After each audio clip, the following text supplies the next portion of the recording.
Thanks for tuning in to another show in the Next Reel family of film podcasts. Want to skip those ads and get early access? Become a member at truestory.fm/join and discover all the other great perks that come with it.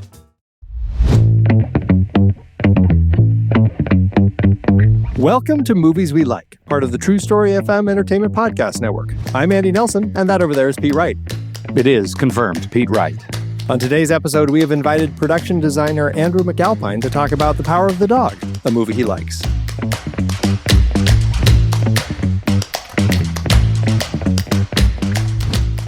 Andrew, welcome to the show. We are thrilled to have you to chat about not just The Power of the Dog, but about you and your career and get a sense as to everything that you've been doing in this industry. Extraordinary career. Yeah, thank you so much for being here. Thank you. Thank you. I'm pleasure to be here. I want to get a sense as to your work, your background growing up in New Zealand, starting or getting to the point where you started in production design, because it didn't sound like that's exactly where you started, right?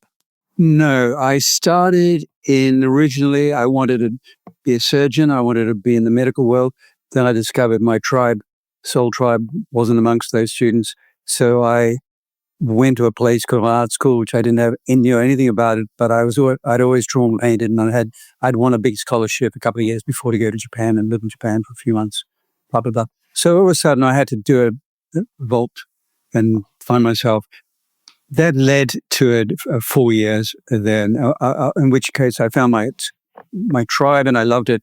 I came out of it thinking, and I got a wonderful A pass, and I thought painting's my thing. I loved it. I still love it. I'm in love with it.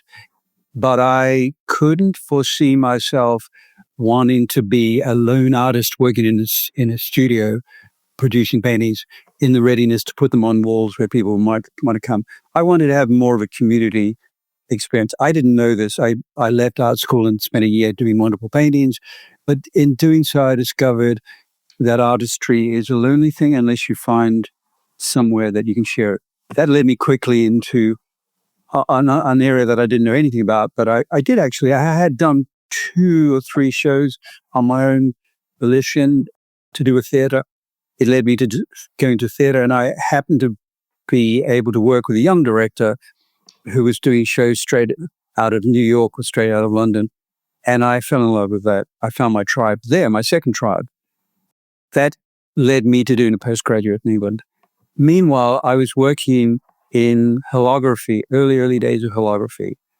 And I've remained within that family, that world, because the way of looking at the world is very occupied by a very narrow form of viewing the realities, I think, driven by commerce, be it war or be it whatever. There's a focus on moralities, which didn't really help an artist to find his or her strength.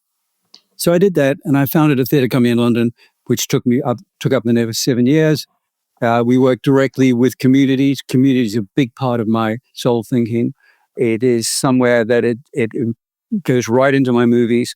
I make movies around community. That's why I've chosen Power of the Dog. And the community is one of the cements in the area that I'm most interested in. Meanwhile, I was being followed by people in the film world, but you couldn't get into the film world if you were people like myself, age 24, 25, because there was a four-wall system in Britain whereby unless you were part of a family, you couldn't. There's a mafioso situation. So I had been working in opera and theatre for about 12, 15, 40 years, I think it was. And then Roger Deakins and I and Mike Figgis and a few other people, we said, screw this, we're a game of cards. We're out of here. We're going to do it ourselves. We're just going to do it. We're going to make it. And that led really me into film. I had been led in another way by Ken Russell, a wonderful filmmaker here. Ken had asked me, he knew that I was an international mask maker, and he wanted me to make some masks for the film Tommy. I'd never been in a film studio at that point because I couldn't get into them, but I had this gave me the in to go into. So I was on a stage and I just happened to walk on stage when turn over And Ken was a very, very vocal, fabulous man. And who should walk onto the biggest set, which was a pinball machine, massive piece of thing, but Tina Turner and, oh my goodness, the Hoofer, the wonderful, sorry, I can't remember her name. And they, all of a sudden, bang, that was when my epiphany happened. I was in. So I left doing what I did. And fortunately, MTV was just starting up at this point. I did probably, I think I've never counted them because I never look back on things, but I think I did near 200 to 300 rock videos. Wow. Holy cow. I just, in a week, I do 3 in a week. I keep a journal I have for 50 plus years. And recently I pulled out one of them because I've never looked in them because I'm not interested in looking in them particularly. And it said, prep Saturday, shoot, prep Saturday, prep Sunday, get ready to shoot George Michael Monday, Tuesday. And then Wednesday, I shot a commercial, which was another ongoing and get me going. And then on prep Thursday and shoot Black Sabbath Friday and Saturday. Oh, man. And I don't know any more than that because I've never looked at any of those journals again. But I'm thinking of finding out. Look, I was lucky. I met the people I need. I met the muscle that I needed to meet, the cutting edge people. So that led to doing Stormy Monday with Melanie Griffiths and staying in a lot of people with Mike Figgis, which quickly led into doing Sid and Nancy and Aristos. So that's how it all happened. I'm so interested in the transition points, right? When you're confronted with the transom of, I've been doing this now for the theatrical stage. There's something that's appealing about the gap and the uncertainty about what's on the other side of it that draws you into film. Can you take us back to that point when you had to make that decision that I think my career lies not in the Commonwealth for 7 years. It's going to be on screen of some sort. Do you remember making that decision? Yes. I was frustrated in theater and I was doing very experimental and very successful opera where I was using a cutting edge. I was working with a lighting designer from La Mama in New York, wonderful, wonderful guy. And I was introduced to the possibility of being able to bring into coalition the dreams that I had to do, which required a technological, I love technology. So I love the exactitude of it. I like the behavior of it all. I go to the theater more than I go to cinema, I'm afraid, because I still love the black hole that I sit in. And then I'm introduced to some extraordinary journey that takes place in front of me. But that is more of an emotional experience, virtually, and an intellectual one, obviously, and a political one. But I walked away from that. I thought to myself, and I've never gone back. I've been asked to go back to do it, but cinema gives me the edges that I want. And holography was a very very strict formatting of what reality was. And I think we'll talk a little bit about what personal reality for any artist might well be. Before we move on, I'm just curious, can you explain what holography is? I know it's you're very passionate about it. You've got a display in a museum featuring your work with it. What exactly are you doing in that space? We look in 4 dimensions all the time, or 3 to 4 dimensions, and we don't realize because it's been sort of hijacked by the churches, historically the churches who position things up in front of us in stained glass windows or murals on walls and et cetera, or in galleries. So it became an experience within a frame, and a small frame quite often. And I know that my life, as I look out the window in front of me here, is full of all the ingredients that make up my mind having, I could see, and it's a way of seeing. Now that I was working, as you know, I've told you in that industry previously, with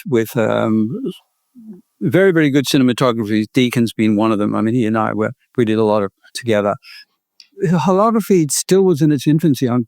And so I was working, and a friend of mine introduced me to The Who, the band The Who. And Pete Townsend had gone to art school, and he was very interested. He's a very, very bright man, Pete Townsend from The Who. I was at one university doing my master's degree, but about half an hour away, there was another technical university called Loughborough University, and a guy called Professor Mike Phillips there. but we only had the rudimentary things that he could rustle up. So I got the Who to put 50 grand. This is in 1970, 50,000 pounds in 1973. And we built about a foot deep, big concrete stable table, basically. It gave us the stability to everything in those days because we were using very small lasers to capture. So that is what we did. Now, what I brought to the game was the storytelling. Previous to that, the holograms we made at Loughborough were our chemical elements or things that people could look at and go, okay, so big deal, so what? Yeah, not even museum pieces. They were just sort of experimental things, and they didn't know how to take the next step forward. Well, coming from my background, cut to the chase, there's 2 holograms that have gone into the V&A, one of which is a pair of, look, the little red shoes that Judy Garland wore within the psyche of everybody who's seen that movie, A Generation, and it's gone on and on. So I found there's a little pair of shoes, the tiny little ones, and they had diamante heels on them, which was a sort of requirement because the light required to come off them. So that was a groundbreaking hologram. And that is one whereby people could look at it and they had an emotional relationship with the subject because you can look into it and you can see the maker of the shoe, you can look down into the shoe, you can do all the things that a child does when they're looking at a locust or whatever, So it's got a very strong sense of existence as we know it, but in a formatted way. I then got a Gulbenkian grant to try and get this ready to put on stage. The Who decided they didn't want to go on the road. Couldn't we just do what ABBA now does in London? We're talking 40 years later. They finally got the technology to do it. So it's part of what we'll talk about in The Power of the Dog, the way of seeing a story so that it has an emotional blowback to the viewer. Fascinating. And so at this point, like in the work that you've done, you haven't been able to incorporate any of your holography in your cinematic production. No, because then they're different processes. Yeah. I haven't. I just want. I have this image of like what's the next hologram look like on screen? Because now, I mean, we sort of diverge points, but you kind of imagine in 1976 seeing "Help Me, Obi-Wan Kenobi" as an actual hologram would be really fun. Yeah, I mean, it's commonplace in that world now. It's on our credit cards. We know it's everywhere. Yeah, right. Everybody knows about it, but that's the lowest ranking holography. But it is got a deep chronology, which is incredibly coded.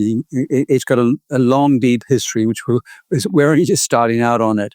And of course, the ABBA show, whereby people sit in an auditorium, as it were, on an ABBA audience, and then you swear that that is ABBA on the stage. I mean, it is an incredible piece of. People just can't believe themselves. They do. Yeah. So that's a form of tomorrowness that is already with us today, and that is an important part of why people are struggling at the moment, because this has been going on for quite a long time now. Well, I mean, the 70s, 80s, 90s, these were very inventive periods of time. Just we got to remember that Stockhausen was composing and geodesic domes have been built. I mean, there was so much consciousness about what the world could be. Now, that world has sort of been sublimated by wealth, by the people who own it, and it is not. Whereas I told you I love community because I think community is where the stories come from. That is where the heart of the stories, the family is the heart of the storytelling. Grandma, grandpa, mama, sister, brother, all of this stuff is the matrix of the stuff that. Now, I'm not saying that that's only one part of cinema, but it's an important part of cinema, which I think gives nourishment. Well, and that's an important part of it. Obviously, the family of your crew that you're going to be working with, and you already mentioned like Roger Deakins. You worked on Sid and Nancy with Roger Deakins, who shot that one. You worked on the piano with Jane Campion. We're talking about The Power of the Dog here in a minute. I mean, Spike Lee with Clockers, Jodie Foster, Home for the Holidays, Danny Boyle, The Beach, all the way up through most recently, Kristen Scott Thomas and My Mother's Wedding. a wide variety of projects, a wide variety of different people that you've been working with over the decades. But I think that there's always in any crew that you're going to be working with that sense of family. You're all kind of building together to work toward that united purpose of creating the director's vision. As far as like finding your way into those relationships with your crew, I mean, obviously the director and their vision is kind of the central focus that everyone is working on. But what's your approach to kind of stepping into something and finding the working relationship with the cinematographer and the costume designer and all of these other people whose elements certainly affect kind of what we're going to finally see on the screen?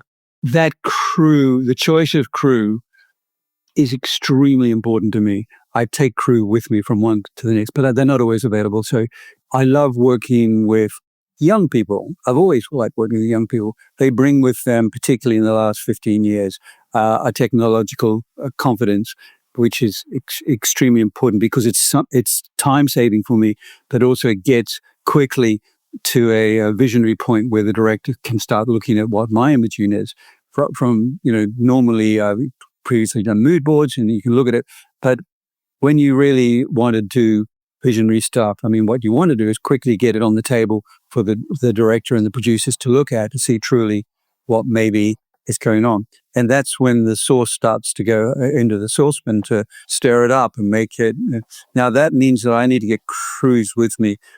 Now, just a little bit of history in this is that you get a script and you decide you're going to make it. Your agent does, go down, they sing, and you get the gig. But simultaneously, when you're requested to design very quickly what the movie's going to become, you're also crewing.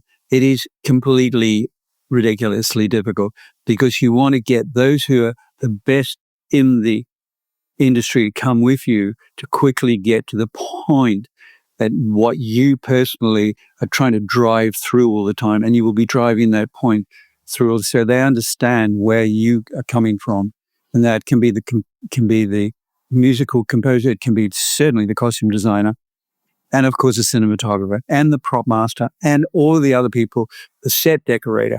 These are people who are very close to me. I mean, I'm really because I come from theater and opera, I actually come from a family. You start a void in theater. And Jane Campion incidentally used to call me McVoid because I'm never afraid of the void. I'm never afraid of nothingness because into nothingness you throw your ideas and your imagination, etc. I love that. Yeah. I'm curious how you manage the properties that you've worked on are vastly different, and you've picked a film that is quite similar in tone to the sort of minimalist, austere sort of filmmaking, like The Piano, and yet. In the same breath, I have to mention you also were on Aeon Flux, which is a vastly different sci-fi world building, visual effects, scale, a lot of abstraction. Do you approach these properties from a production design perspective with a similar kind of aesthetic or model? How do you separate the two, or do you? No, I don't, because there's a politic of I was trained, I did my postgraduate in theater, in design.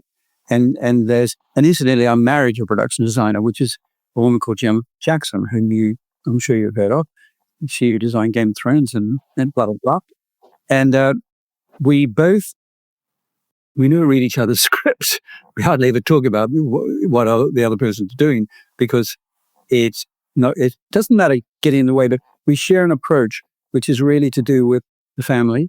It's what the time we've got to do it.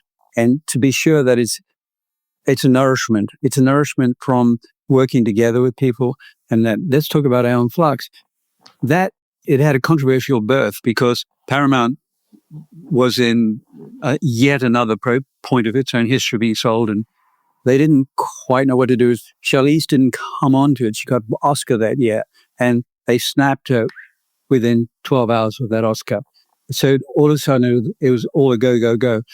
I had done a lot of prep on that, and I'm pretty rigid.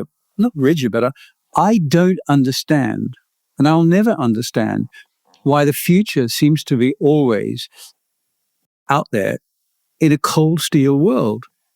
Who said that is a cold steel world? For me, it's not. It is a world of color. It's a world of natural growth. Who says that I was looking at on a beach on the weekend. I said, Jim, look at that beautiful, there's a little oyster shells growing off a rock. It was about, I don't know, foot by foot. There was this amazement. I mean, one's eye just got drawn into this format of wonderful growth. I said, look, why aren't the spaceships? They're in space. Surely they're gathering shit all the time in space. Why aren't they sort of dragging green matter or red matter for that matter or whatever? Why aren't they interesting rather than being this cold engineering all the time? Why isn't it that the interiors of them, and they aren't, and I hope I did this, from the most glamorous sort of bedroom you could ever imagine, to places where children run, where they want to hide, when they want to do. You know, if you're in space, you're going to, this is my imagination going here, you're going to want to have a little hidey hole. You want to go away. You want to be able to think about your family. You want to be able to be on your own. You want to read a book or whatever. So in answer to your question, they don't differ for me. It comes from the same central muscle of wanting to be, whether it's Home for the Holidays or The Piano or other historical films that I've done. It's the same rigid, I wouldn't call it rigid, but it is virtually a philosophy of mine to be sure that I can find the interior arrow that's going to come out and inform the audience on the journey they're on. Spike was very interesting on that. But the creative process was something which Spike is such a brilliant man. He's so involved in his requirements of telling the story. And that for me was a most wonderful experience to have. But of course, I said to him that I want to bring color. There's a lot of color in that film because the life of the youth was not colorful. It was sitting out waiting around to just, cut the deal. This was a life of no color. So these are philosophical, spiritual things, that choices you make. So when you go into spaces with the youth, or they are highly colored, highly graphic locations. So answering your question, it always comes from the same muscle. I want to say a little bit about that, though, and it's very short. You will notice that I try to do films where the gun is not the item of discovery in the film. Now, I would say that with Spike, that was very the politic of the fact that what the youth got to learn was that selling crack to their aunties and uncles who were in their 30s, who were their parents, there was no money to be made in that. There was whereas you could get a gun, you could pack it in your lunchbox, and you could roll that gun, sell that gun for a year's worth of crack sales. So there was a particular point, and what Spike had said to me when he started that movie, when I first met with him, was that I want to put an end to the black on black shooting each other, which was coming out of LA at that point. So I had a remit from Spike on that, but I have very few guns in my films because for me it is a spoiler. I don't think people generally in their lives, unless you're a hunter or something, you don't have guns particularly, but we are told that guns are a requirement to keep ourselves safe. No gun keeps you safe. Every gun is designed to kill something. That is a very strong part of my ethic. I'm not against people having guns for the right reasons for having guns, but I think it's become an industry of horror. So I think it deadens the experience. One little thing I'd like to say, that there's a young designer called Luke Hall, and Luke has designed Andor, for example. And Luke, yes, he did about 4 or 5 movies with me. I'm not going to take credit for this, but what I'm loving about Luke's work is that he's using real things, red brick. For example, the city I'm in is made up of red brick. And he's using things that are commonplace to make a world of that world that he creates. I'm so proud of him that he has been able to. We talk to each other a lot, quite a lot, just to sort of try and pass the baton on that there is a design ethic, you might call it, which I try to, and Jim and my wife does too. Well, I think that's one of the things that I mean, you call out Andor. One of the things that I love so much is, there's a Steve Jobs quote where, he's talking about how he learned the aesthetic of design, and he's talking about, I think, his father saying, we always polish and stain the back of the drawers and the back of the furniture, right? I know nobody's going to see it, but I know it's there. One of the things I love about your films, and as you talk about Andor, is that we're seeing places where people exist that we might not normally see. In the Star Wars universe, we certainly don't see these back alleys very often, but they look as authentic and real as anything else we could have, more authentic and real than anything else in the universe of Star Wars. Same thing goes for so much of the work that you do through, evoking emotion and mood through this sort of realism, minimalism, isolation on objects and spaces that really feel like you're designing for nature and silence, right? Like not to put words in your mouth, but it feels like I'm learning your language through your films. Do you know part of that is being born at the bottom of planet Earth? New Zealand is a long way from anything else. So that the aesthetic that you grow up with is a rolling hills, big growth, a lot of beauty, a lot of, and PR, there's a lot of water. I was never more than 5 or 6 miles from a beach. You learn to live in the landscape. You learn to live on your own. I would cycle on my own for hours through the landscape. Unbeknownst, because you're a kid and then you're growing up and you don't really know, but it gave me an incredible foresight into the future, it became my future. And it is, Grant Major, who's designed Power of the Dog, Grant, again, is a wonderful designer, and he has done many, many great films which show New Zealand for what it be, which is a big, rolling, contradictory 2 islands, one of which is green and nearly subtropical, and the southern one, which is blasted by a winter that is hugely cold and snowy, and then a summer which is Mediterranean. It's an extraordinarily big landscaping area. But landscape, if you're born into a landscape, I wasn't born into a city landscape. I've lived in this city now for most of my life. I love it. But it's strange that I do love it because I actually come from the loneliness, you call it, or the aloneness. And I was given that the baton was passed to me. And that really, and without getting into, because I don't want to go too deep into this, but the Maori culture in New Zealand, which is the indigenous people's culture, is an incredibly formatted, fully established, three-dimensional, woven oratory. So I grew up with an existing colonial people pushing away this incredible indigenous existing culture, which feeds you. It feeds you. Culture is one of those things that feed people. They don't even know they've been fed it because they just go to sleep with it. They go home with it. It's the sort of thing that Britain gets when we go to a football game or something like that. There's a culture that really is very much part of a designer's way of thinking, my way of thinking. And this sort of thing I share with deacons and people like that. Yeah. I want to talk a little bit about, and this might be a good question to use then as kind of our transition into talking about the Power of the Dog, because I want to chat a little bit about the nature of period films. You've had a number of projects that you've worked on, like An Education, even The Piano, where it's a period film, and Power of the Dog also another period film. What is your approach when you're working on something that is a real piece of history?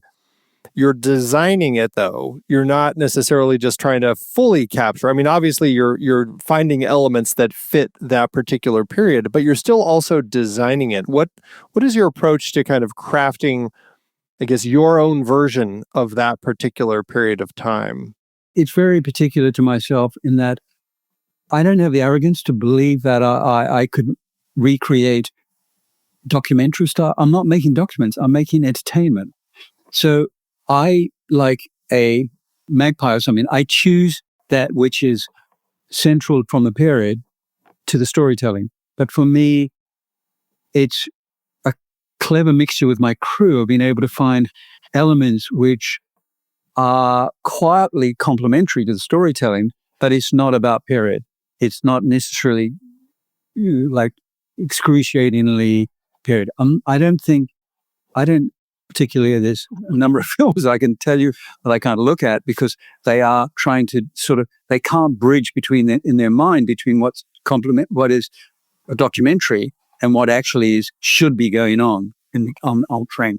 I try to find a quiet background, a quiet part of the film. Now, I am surprised myself. I can't work out why. I used to think to myself, I want to do big. I did them in rock videos. I mean, big. But in truth, I really discovered that I've done a lot of movies, but Can Be Home for the Holiday or whatever, which is to do with the psychology of people living in an environment which people can recognize, but I want them to recognize the word.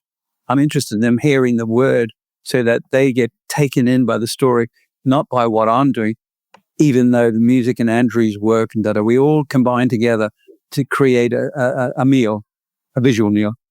And I think that's what's striking is because, I mean, to your point, there are films that I watch that it's like, wow, they went way over the top. It takes place in the 80s, for example. 80s seems to be an egregious one that people really have a hard time with because it's a fine line of putting so much in that it's like, yeah, you're screaming 80s at me. I get that you're in the 80s, but you didn't need to go so far.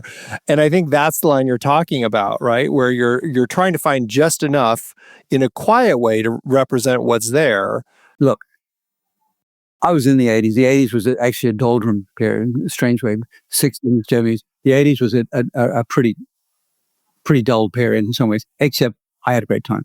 That aside, what's the mistake a lot of designers make is that they think, we're in the 80s, so everybody's living there. No. 97% of people live proportionately what they could afford to live in the 80s, a little bit. So, a little bit of brass and chrome and blah, blah, blah.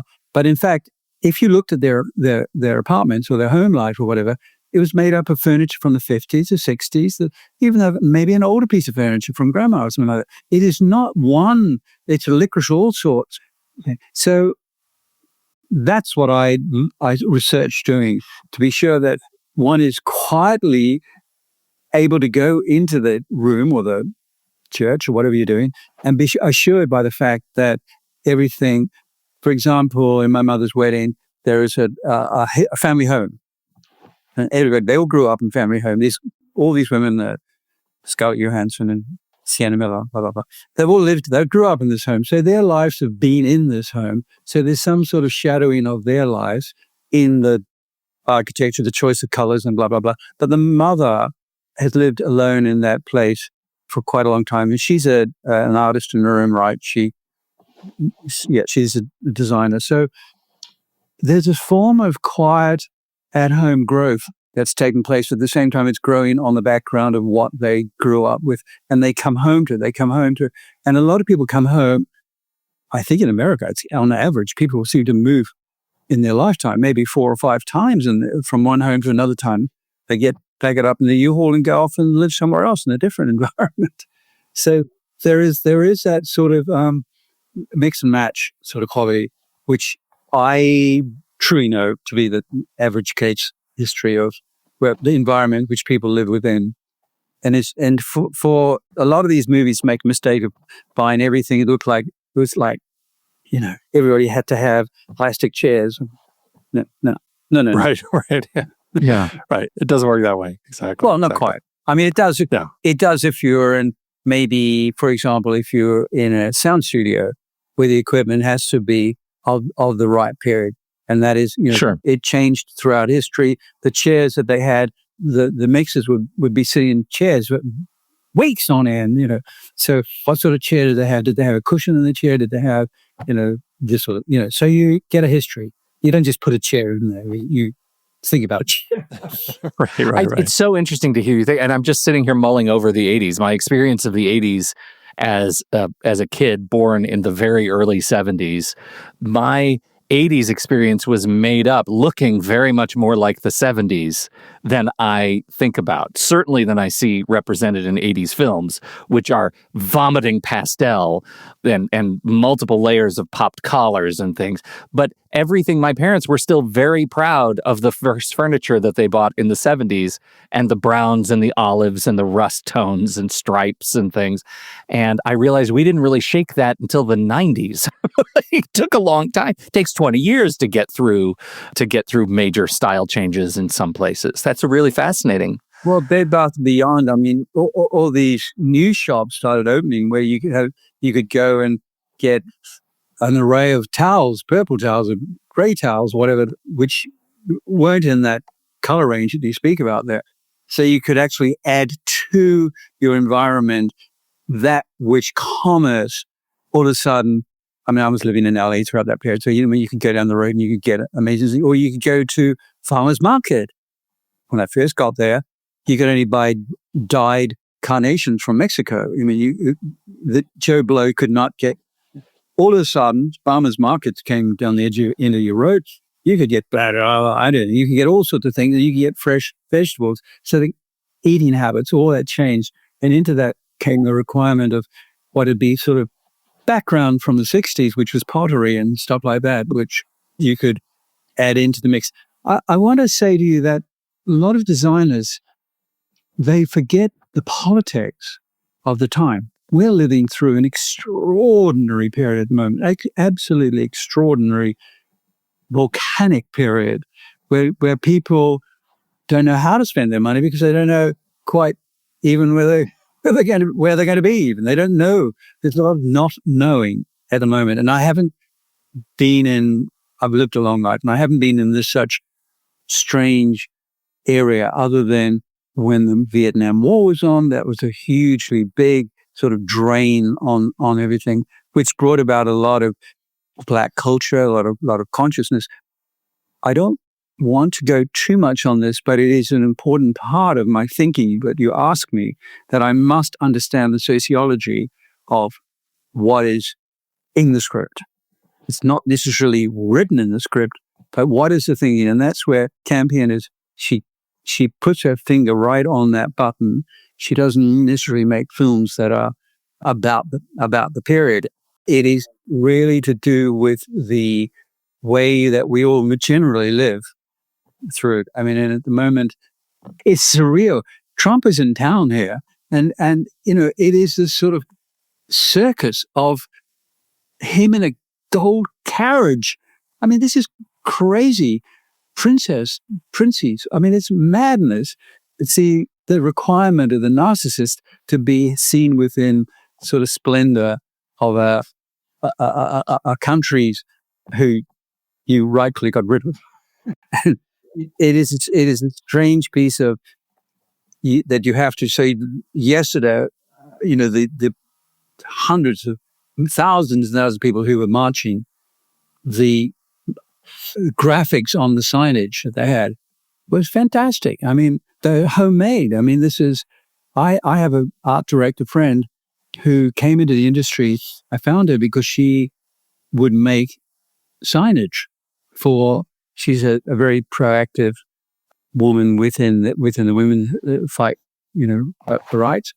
And she's a very, very good designer of these said, because you have to, if you're doing that, you have to be able to get the message across pretty quickly. And you have to. So there we go. I don't know if you understand all that, but I definitely understand it and agree. Living through it is bonkers. And all I can say is that in some years, the movies telling the story of our time right now will be extraordinary. They will be, because we will be seeing.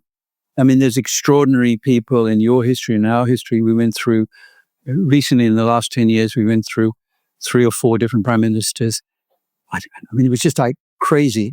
Each one was a bigger liar than the last one. So the sense of, again, I wanted just last thing to say that morally, I was brought up to believe that there was a truth. No, that truth is only based around a colloquial truth, be it the church or the local councillors or whatever.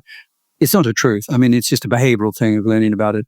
But nobody knows anymore what it is. And everybody's very frightened of AI because they think the AI is going to have the truth. It's going to have a form of truth, which is generated by us who, created the programming of it as it all. And it's going to be a very, very interesting progression. Now, I say all that in relation to holography, because holography is a way of looking at the world. AI is going to really push holography where it couldn't be pushed previously, because we didn't have. It will crunch everything down, as it will do in science, push it all down so that we'll be able to move ahead more quickly in terms of whom we are, where we our consciousness. There's a new consciousness which came with your birth in the 70s and it hasn't been respected yet, I don't think. Well, I doff my hat to you then, new birth of new intelligence that is unrespected. Well, it's part of my designing. I keep telling my wife the same thing. Let's talk about the movie. Yeah, let's shift gears and chat about The Power of the Dog here.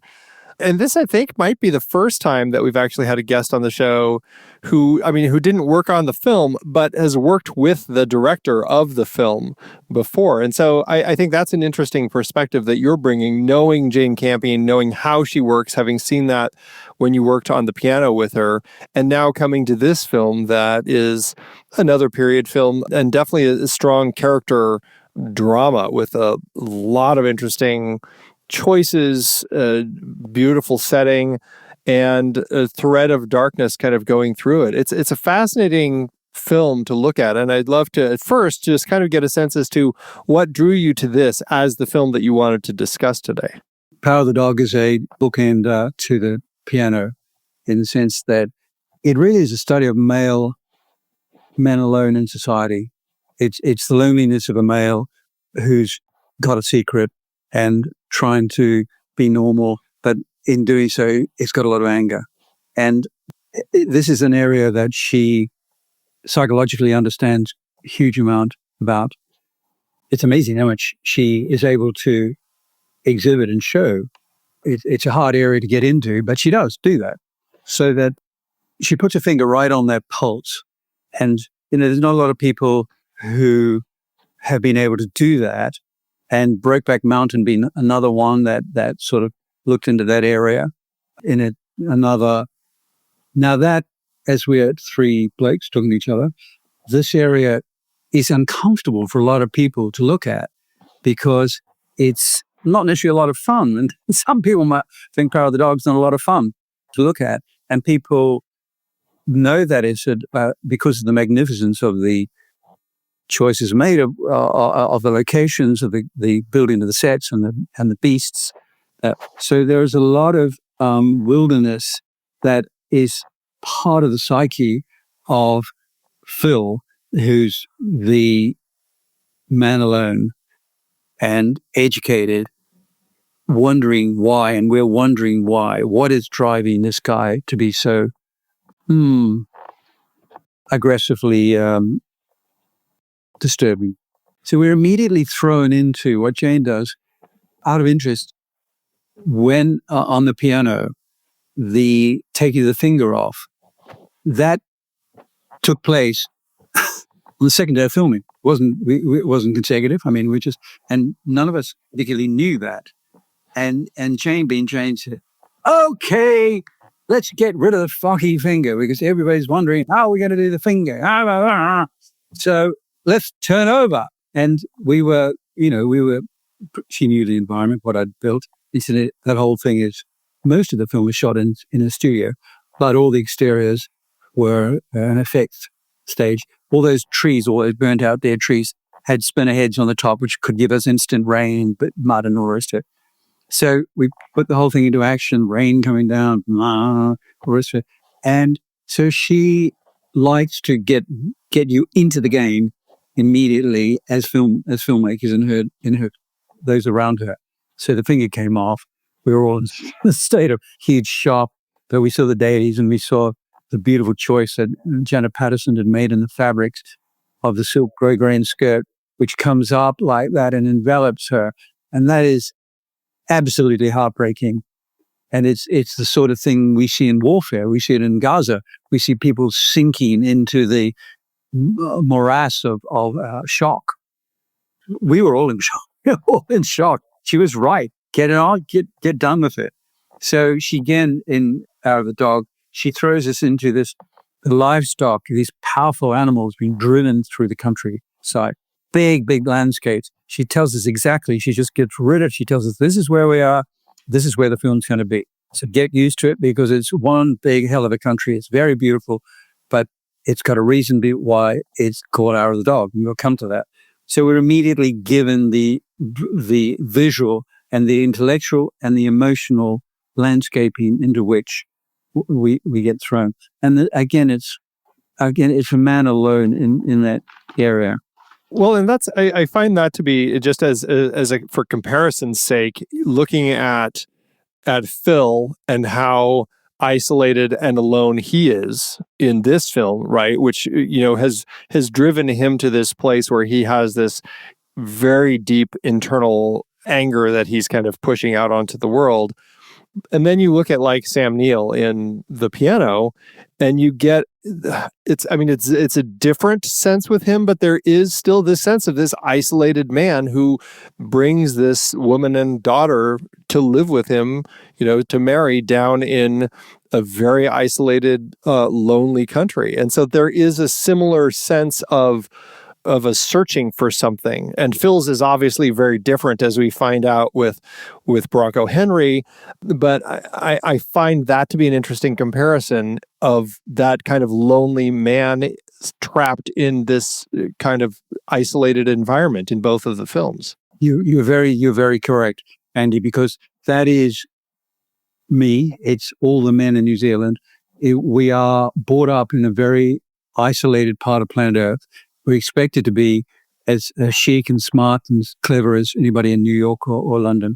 But we have this massive landscape with only, it now has 3.2 million or something like that. But I mean, when this is sort of said, it was maybe 1.5 million. There's nobody. I mean, you could be, men could go out the back and be herding and not see anybody for days, weeks. Now, that is also well established in the American canon of movies in the sense of the cowboy. Yeah. And the cowboy story is absolutely elementary to my education on cinema. I grew up on the American cinema. Living in New Zealand, I had more American culture than British culture because it came quicker. So Road Runner and cowboy movies were part of my life. So that sense of fending for themselves, being in the company of other men, but being quite lonely within the company of other men. So we were never given, we were always driven by a form of searching to try and find something worthwhile in what they were doing. Very often it was in the breaking in of a horse, or as we saw again in Out of the Dog, that there is a sense of tracking the impossible, the wild, the madness of being out there. So she lets that spirit out of the bottle, and it becomes, when we go inside, we see Phil, we see Peter, is it the kid? I think he's making paper flowers.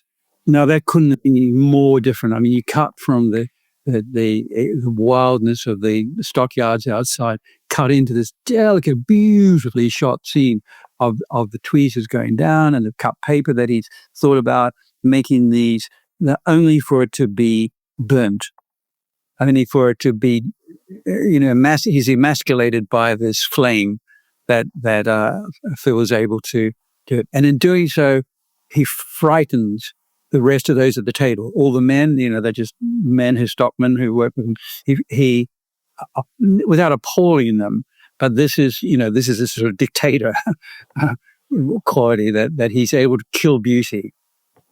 And that is what, the piano isn't all the same thing. She wants the piano.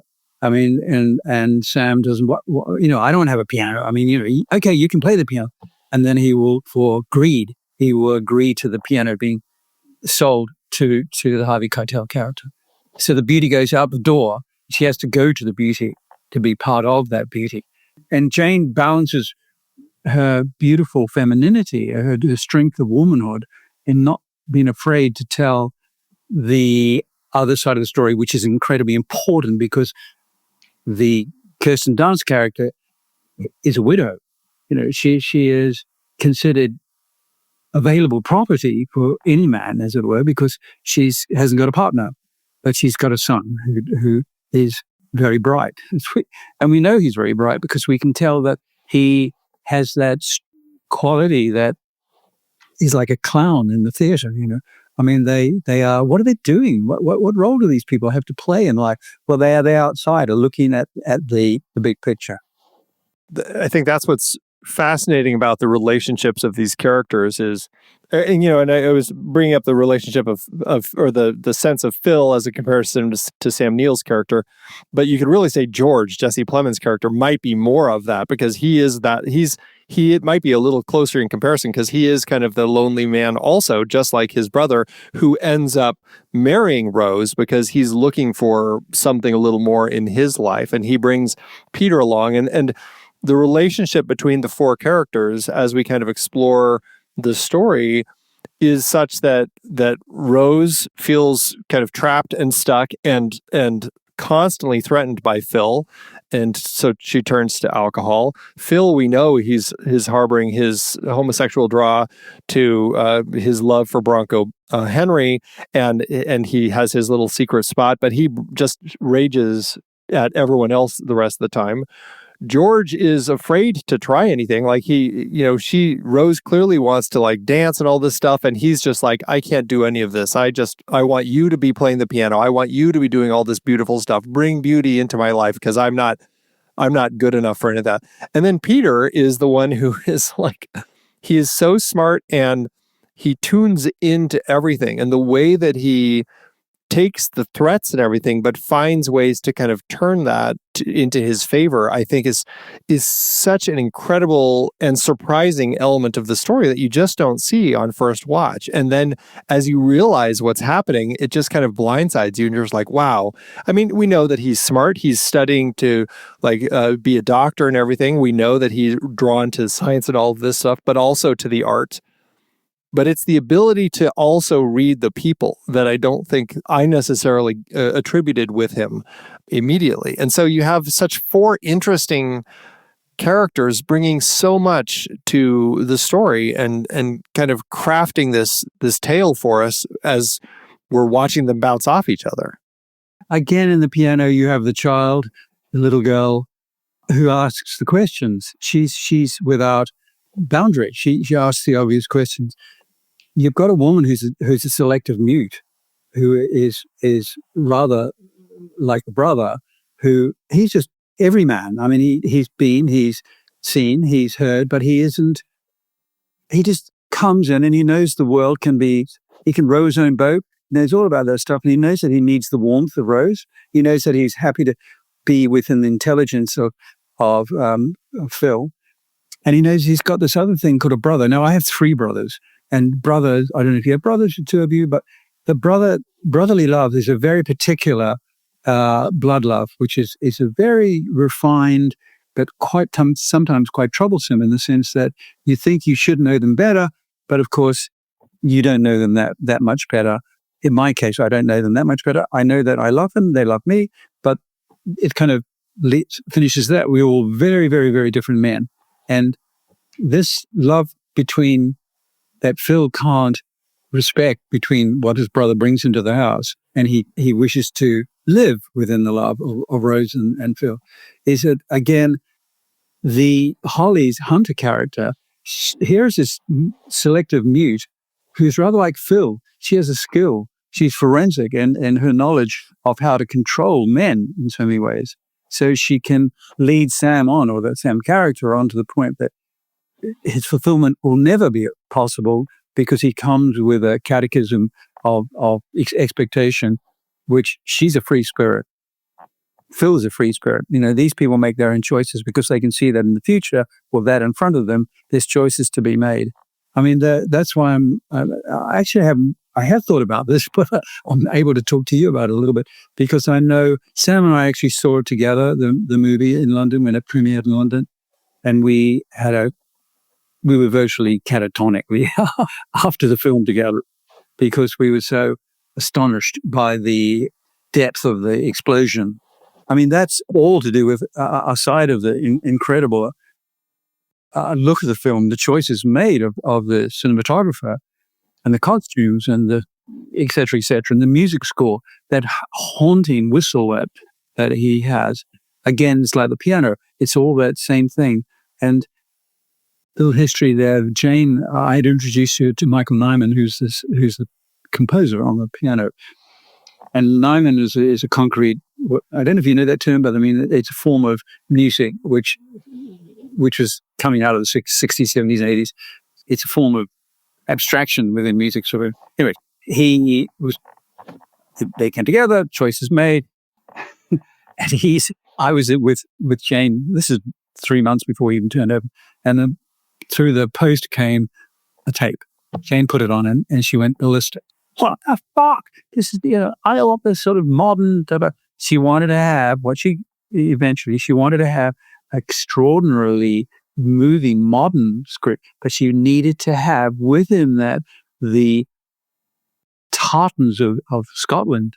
She needed to have the embroidery of the bagpipes, which is not in there, but I mean, the music, the lilting music that is never going to get, it's like the whistle in the dog. How's the dog? I mean, because it's something which haunts, and this, I mean, these are levels of consciousness that Campion brings into cinema that, women actually bring. I'm going to make a big jump here just to say that I recently saw The Materialist. And this is a film about, you maybe seen the film, but again, it's a brave film. It's a brave film because it looks at the politic of that which is commonplace for the last 20 years. Many of my art department have got married through this process and very successfully, but it's become somewhat tarnished in its history. And it's incredible looking at Worth. I'd like you, but I can't go with you because you don't earn 200,000. Incredibly sorted in its script and its person. You've got me still thinking about music and sound, and I want to make one comment that I don't think we've discussed yet, which is about Cody Smith-McPhee's portrayal of Peter that is so fascinating. And I haven't read anything that says any of this is intentional, but you'd be hard pressed to convince me otherwise that he's not playing this character as coded autistic, certainly neurodiverse, right? His fascination with the sensory experience of the comb, his hyperfixation and deeply intense interests, his atypical social interaction, and deeply emotional complexity all underlies that sort of intelligence that he brings, but also is critical to his role as interventionist, emotional interventionist for Phil, and adds to that sort of third act kind of explosion, or I should say fourth act explosion, the quiet explosion on the death of Phil that I think is really fascinating. So much of this movie happens, it feels like 70% of the emotional weight of the movie happens in the last 20 minutes of it. And that makes the slow burn of the first 30% of the emotional weight of the movie that much more intense, made more intense by the sort of grating soundscape, by the incredible house that they have here. Yeah. That house is extraordinary in the middle of the plain.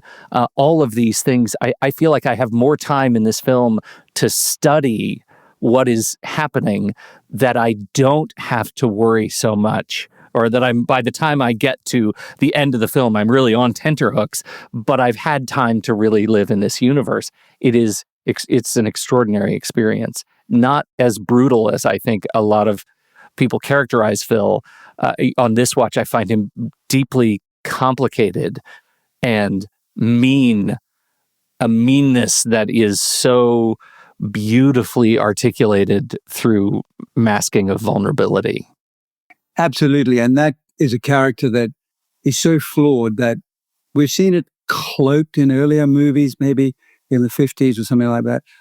Incidentally, I re-looked at Giant recently, which is a movie from, I don't know, 1957 James Dean. or something. And there you had the same house in isolation. There is a history of the Western bar, the Western street, the Western wood, the Western house on its own. Elizabeth Taylor in that film, I hadn't seen it for, I don't know, too long. She is extraordinary in that film because, again, it's a study of, and I'm not going to go very far on this, but it was amazing to see that the bravery of that film in the study of human ownership, supposed ownership, and the struggle against it all, and the way that Taylor turned the tables when she went over and took the blokes and said, "Can I be part of this conversation? What are you talking about, you guys?"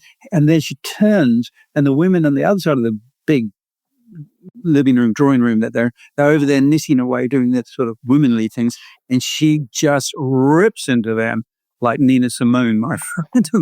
Yes, right. It's quite an amazing. I recommend you having a look at it because it's incredible acting in that film too. And again, Campion she's able to be part of film history, which, of course, the remakes that are happening and that which is commonplace to the requirements of the globe, because there was a time when English-speaking films didn't travel. No one went to China or Indonesia or blah, blah, blah, because people didn't. And then it changed, and around about, I know that Aeon Flux was attempting, because Karen Kusama was half Japanese, so she was hoping that within the aesthetic, I would be able to give her some of that, which would assist in the viewing of it all. So we go right back as to why decisions get made and how you design a film. I mean, again, the cruelty that of whipping the horse. I mean, the horrible anger that is in. You seem really nice guys. Yeah, it would be hard to muster that kind of. Also, the barehanded castration would be hard for me to muster too. Absolutely. I mean, it is a savage look. I mean, I remember going in. I was just starting with Spike pretty soon after maybe 2 years after, and I was in a place actually interviewing my set decorator at the time, and I went to go to the lavatories, and I came out of it, and there was this table of like 4 men and 4 women. The men were incensed by the piano. They were raging against it all. They were just like, yeah, I mean, they felt emasculated by this film, that they were just like, how could anybody? And I was like, a pie-eyed kid standing there going, what the hell? And the women were just sort of taking it like a wet flower again. Okay, see, hey, it's yours. So I was astonished by how that behavior, that is a sort of mystery of rage at the moment as to what, and a lot of it's to do with men, because a lot of it is from a politic that is rather like Phil. It's old-fashioned white and male ownership, and it has little joy in it. And he doesn't know where he fits, right? He does not know where he fits in the universe. He's uncomfortable in his skin. Yeah.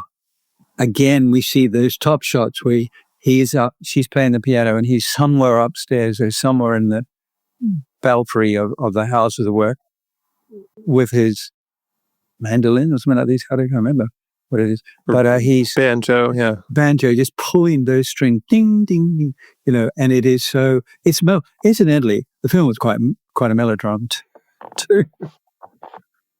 I also went to see a film that, as we're talking about film, a film that influenced my grandmother took me to see, Imitation of Life, Lana Turner. This is like, and it was the first time I'd never seen, I don't think a lot of people in America hadn't seen a black actress.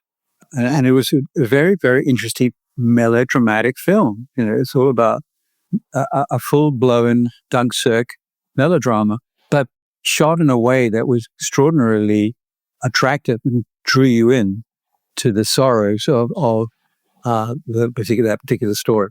So we have a long history in cinema of all forms of, they say there's only 6 stories. Well, each story has its own format in some ways to do it.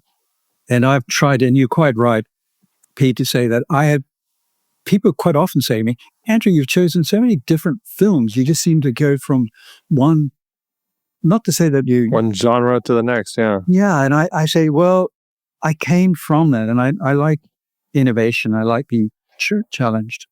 Well, it's a beautiful collection of work, Andrew, and what an honor to have you sit down and talk through so much of it. And part of why we do this show is to talk about what it is that inspires the creators of our favorite movies when they watch movies, right? And to hear you wax so poetically about Power of the Dog is, it's inspirational for us too, for sure.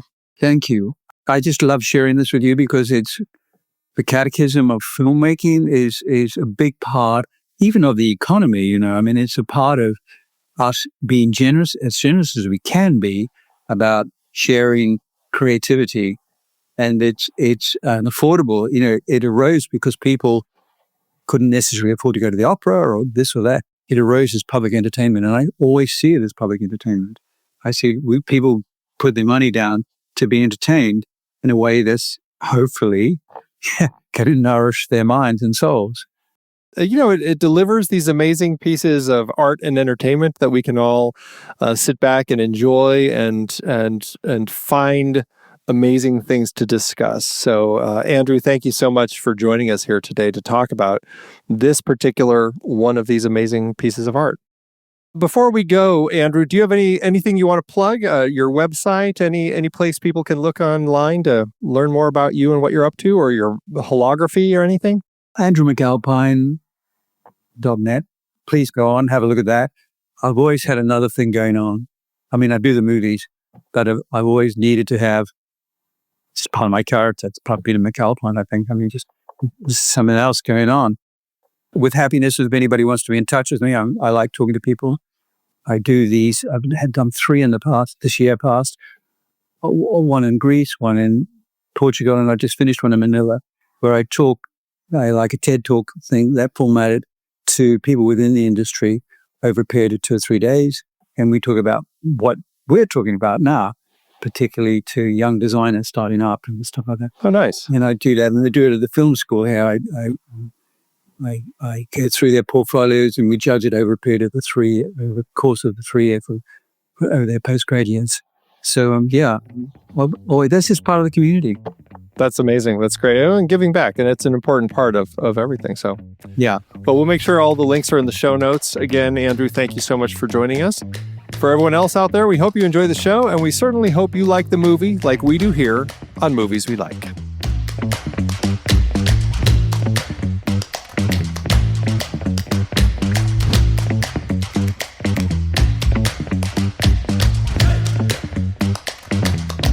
Movies We Like is a part of the True Story FM Entertainment Podcast Network and the Next Reel family of film podcasts. The music is Chonk Clap by Aeon Flux. Find the show at truestory.fm and follow us on Facebook, Twitter, Instagram, Threads, and Letterboxd at The Next Reel. Learn about becoming a member at thenextreel.com/membership. And if your podcast app allows ratings and reviews, we always appreciate it if you drop one in there for us. See you next time.